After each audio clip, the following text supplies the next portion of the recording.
February महिन्यात नाशिक उपनगर police ठाण्यात एक महिला बेपत्ता झाल्याची फिर्याद दाखल करण्यात आली होती। या प्रकरणी नाशिक विभाग सहाय्यक पोलीस आयुक्त सचिन बारी यांनी नाशिक उपनगर पोलिसांना संबंधित महिलेचा शोध घेण्याबाबत सूचना दिल्या।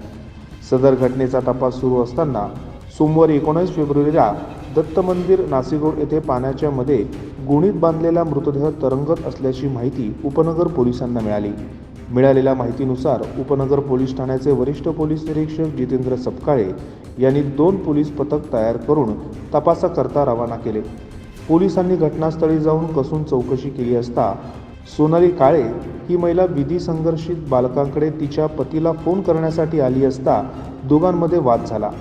यात त्याने सदर महिलेच्या डोक्यात हातोडीने वार केल्याने महिलेचा मृत्यू झाला। आपल्यावर संशय घेऊ नये म्हणून त्यांनी मृतदेह गोणीत बांधूनच जवळच इमारत असलेल्या बांधकामाच्या ठिकाणी असलेल्या पाण्याच्या खड्ड्यात टाकून दिला।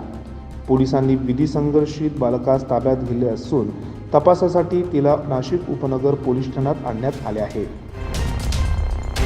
काल उपनगर पोलीस स्टेशनच्या हद्दीमध्ये कारडा कन्स्ट्रक्शन दत्त मंदिर नाशिक रोड या भागामध्ये एक साईटवरती गोणीमध्ये एक महिलेचं प्रेत बांधून ते पाण्यामध्ये टाकल्याची घटना लक्षात आली होती।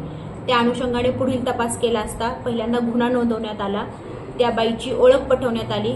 सदर बाईचे नाव हे सोनाली भानुदास काळे असे आहे आणि त्या संदर्भामध्ये पोलीस स्टेशनला 16 तारखेला मिसिंग नोंदवण्यात आली होती। तर ह्या मिसिंगच्या तपासामध्ये आणि इथं नोंदवलेल्या गुन्ह्याच्या तपासामध्ये पुढे तपास केला असता असे लक्षात आले की सदर महिलेच्या शेजारी राहणारा एक विधी संघर्ष बालक आहे। या विधी संघर्ष बालकाबरोबर तिची तुतुमिमे झाली आणि त्या ह्याच्यामध्ये त्या सदर विधी संघर्ष बालकाने सदर महिलेला हातोडीने डोक्यावरती वार केला आणि वार केल्यानंतर तिला गोणीच्या पोत्याच्या गोणीमध्ये या ठिकाणी बांधले। तिला सदर असणारी कन्स्ट्रक्शन साईट होती त्या साईटच्या समोरच्या पाण्याच्या खड्ड्यामध्ये टाकून दिले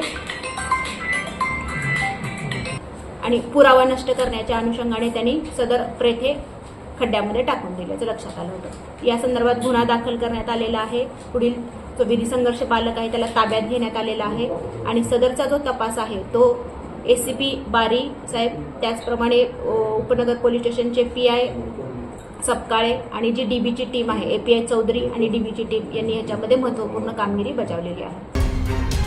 सदरची कामगिरी पोलीस आयुक्त संदीप कर्णिक, पोलीस उपायुक्त मोनिका राऊत, सहाय्यक पोलीस आयुक्त नाशिक रोड विभाग सचिन बारी यांच्या मार्गदर्शनाखाली गुन्हे शाखेचे पोलीस निरीक्षक बाबासाहेब दुकळे, सहाय्यक पोलीस निरीक्षक चौधरी यांच्या पथकाने केली आहे।